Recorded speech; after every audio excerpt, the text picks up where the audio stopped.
Et bonjour à tous, on se retrouve cette semaine pour la plantation des plants de tomates. C'est toujours un grand moment, hein. C'est ce qui lance souvent la pleine saison. On va essayer d'en profiter pour revoir un petit peu toutes les clés de réussite, comment planter, quand, quelle variété, quel geste, le tutorage, la taille, plein de sujets à aborder. Alors on ne traîne pas et on est parti pour cette nouvelle vidéo.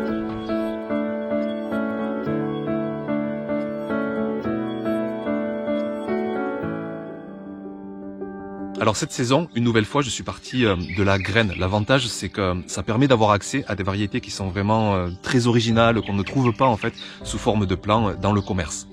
Et cette saison, ce sont encore 30 voire 40 variétés que je vais tester au potager, des précoces, des tardives, pour étaler au maximum les récoltes.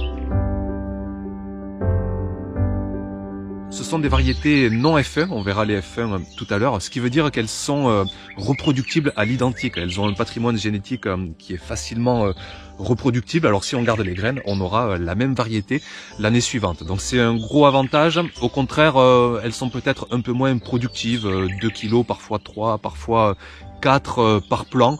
Certains arrivent à avoir plus avec vraiment un sol de dingue. Ce qui fait en tout cas que moi, je plante à la folie, hein, une quarantaine, voire une cinquantaine, une soixantaine même parfois de plants sur tout le potager, sur toute la saison. Et je peux vous dire qu'on mange tout, hein, entre les plats de saison, les plats préparés pour l'hiver, à nous quatre, la famille. On donne un peu aussi aux voisins, aux amis, mais en grande majorité, on dévore tout chaque saison.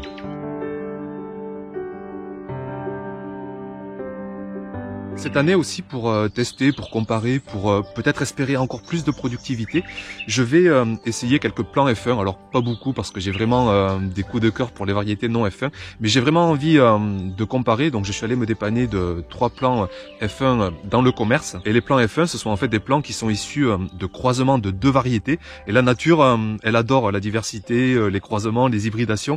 Et du coup, on obtient en année 1, en année F1, un plant qui va être un peu plus vigoureux, un peu plus résistant aux maladies, avec des tomates qui sont elles un petit peu plus homogènes. Alors on va tester avec 2-3 plants au potager, puis on pourra comparer ça au fil des semaines, au fil des mois, tout au long de la saison.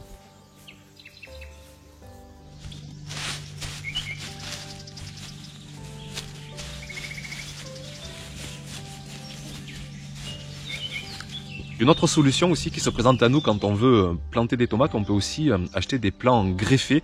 Alors c'est pas donné, hein, vous voyez le prix, 5-6 euros par plant, donc je vais juste en planter 3, hein, parce qu'avec un seul plant, ça me coûte déjà aussi cher que toutes mes variétés non F1. Mais avec ces plants greffés, le gros avantage, c'est qu'on peut espérer une grosse productivité, 5, 6, 7, 8, 10 kilos par plant. Et en fait, le principe, c'est de greffer une variété sur l'autre. Et là aussi, la nature adore ça. On va prendre les propriétés d'une variété pour surtout son enracinement, le porte-greffe, et on va lui greffer dessus une autre variété qui, elle, va être choisie pour sa fructification, par exemple. Et du coup, on va donc avoir un plant greffé qui devrait vraiment nous offrir des belles récoltes. Donc là aussi, ça va être l'occasion de tester, de comparer niveau productivité, niveau goût aussi, voir si ces plants arrivent à être productifs et à la fois aussi goûteux que des variétés non F1. J'ai hâte de comparer ça cette saison.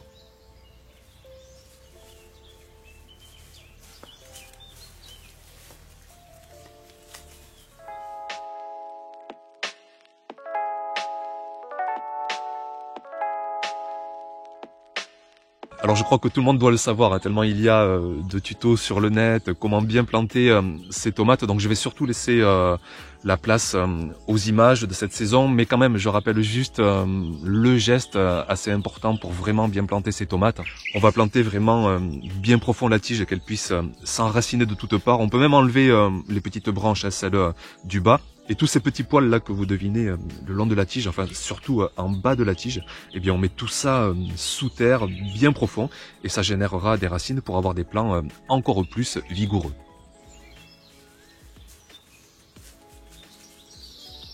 Alors après, plein de jardiniers ont des gestes spécifiques. Ça peut être de mettre à l'horizontale le plan pour l'enterrer pratiquement sous terre, mettre des orties au fond du trou, mettre fil de cuivre pour protéger de champignons.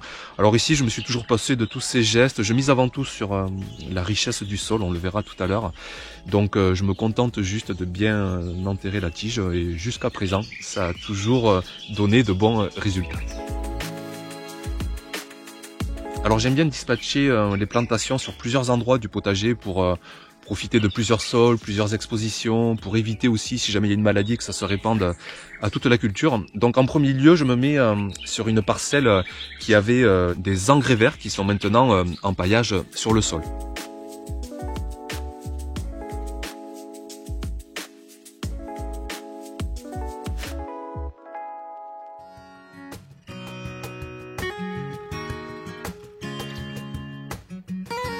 Ensuite, je m'installe sur un de mes carrés potagers. Je viens de finir une belle récolte, je suis un peu fier, je vous les montre, des beaux radis. Je viens de les récolter et j'enchaîne donc avec une plantation de 2 plants de tomates. Alors toujours les mêmes gestes, hein, on creuse bien profond, on enlève éventuellement les branches du bas et puis on enfonce au maximum la tige dans le trou de plantation.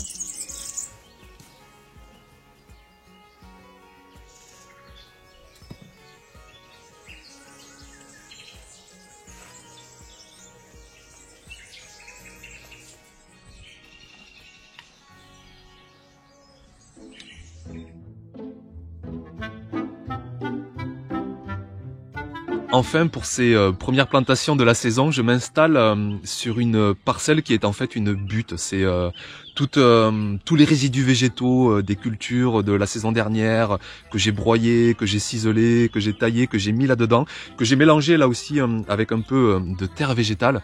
Et du coup, je me retrouve mais vraiment avec un substrat mais de dingue quoi. De planter là-dedans, ça offre un ressenti qui est vraiment extra quoi. J'ai l'impression de planter dans genre de semoule. Il n'y a aucune contrainte.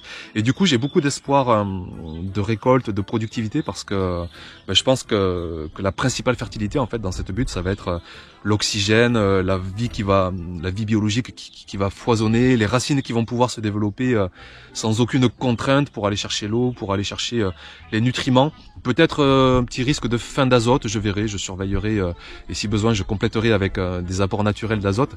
Mais là, dans un premier temps, je profite vraiment de planter dans ce substrat, je sais pas comment appeler ça, dans ce mélange de matière organique, de sol.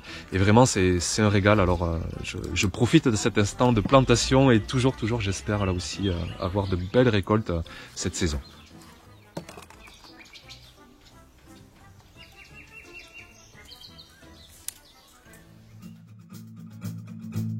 C'est une question qui revient plusieurs fois par jour, on n'arrête pas de me la poser et les règles sont en fait assez simples pour la plantation des plants de tomates.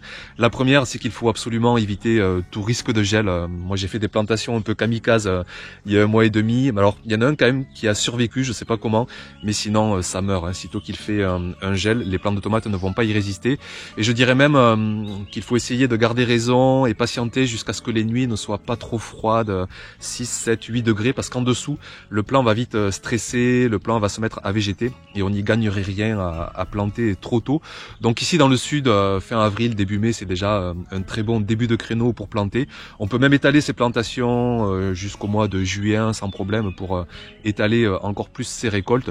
Et puis sinon, dans la plupart de vos régions, entre mi-mai, fin mai, c'est vraiment un bon créneau pour planter idéalement ces plants de tomates.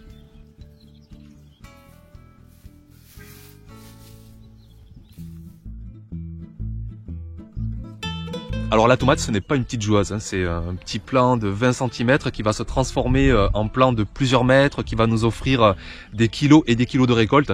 Et pour tout ça, pas de mystère, il faut que le plant, que les racines trouvent l'énergie, trouvent les ressources dans le sol. Et en premier lieu, il va falloir trouver de l'eau, ça va être 80-90% du poids des tomates, du poids de nos récoltes.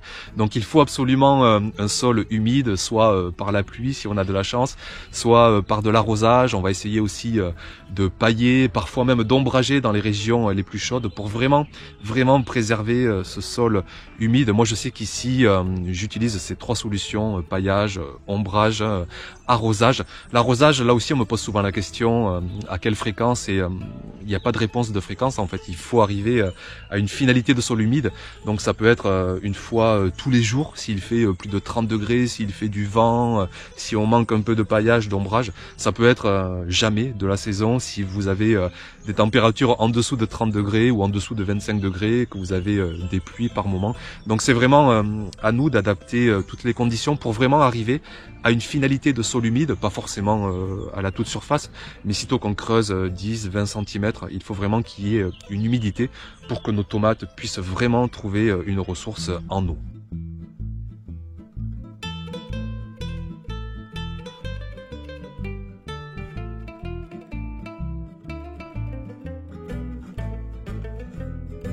Vient ensuite les minéraux. La tomate est très gourmande en azote, en phosphore, en potassium aussi. C'est un légume fruit.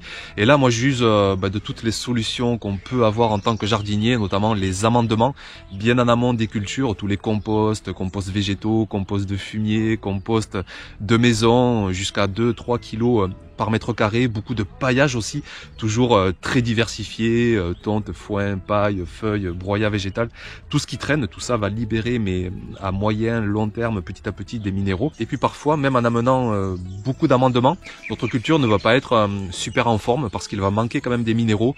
Les amendements auront libéré trop lentement des minéraux, ou alors la pluie aura lessivé des minéraux.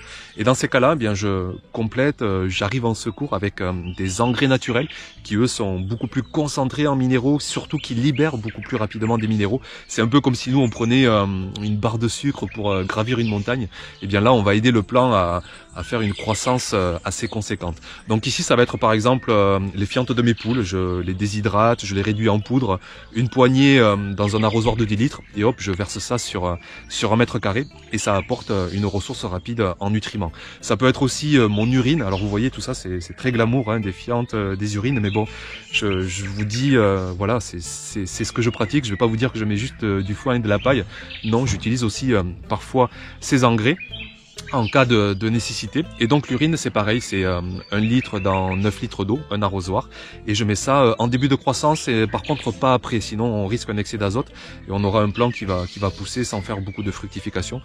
Au contraire des légumes feuilles où là je fais parfois 2-3 arrosages. Là ce sera juste un arrosage en début de culture si je trouve que ça peine un peu pour vraiment booster la croissance initiale du plant.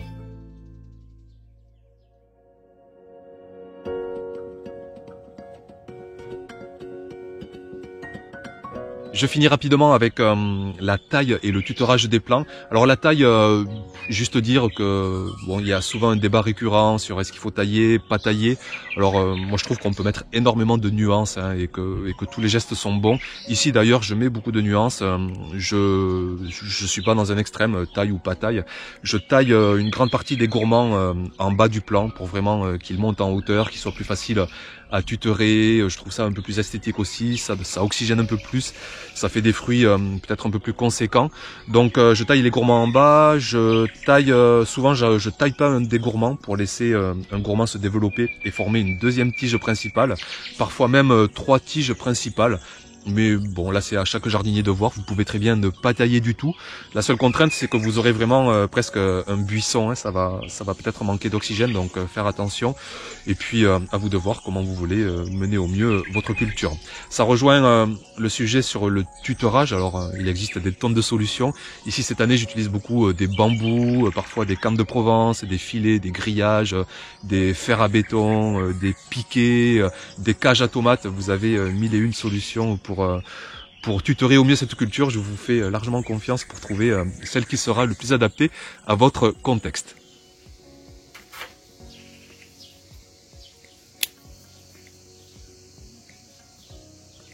Je finis aussi rapidement avec la serre pour vous montrer les plants de tomates logiquement les plus avancés vu qu'il fait doux, notamment la nuit, des nuits très douces. Les plants de tomates adorent ça, du coup ils sont déjà bien hauts. Alors je tuteur, je vous en ai pas parlé, avec des ficelles, c'est intéressant aussi. On enroule les plants autour d'une ficelle qu'on peut accrocher en hauteur. Je vais faire ça aussi pour mes carrés potagers avec la structure qui les surplombe. Je vais accrocher des ficelles et je les ferai monter ainsi. Voilà pour cette thématique. Il y aurait eu, on pourrait en parler des heures, mais voilà, c'était l'actualité de cette saison. Merci comme d'habitude pour votre fidélité, pour votre attention. Je peux vous dire que je suis comme un dingue, hein, le potager là, ça y est, c'est parti, ça bouge de tous les côtés, ça vit de tous les côtés. Je me laisse porter par lui pour créer les partages au fur et à mesure en vidéo. Donc je vous dis sûrement à dimanche prochain pour suivre l'actualité de cette saison. Et à très bientôt donc pour une prochaine vidéo. Ciao ciao.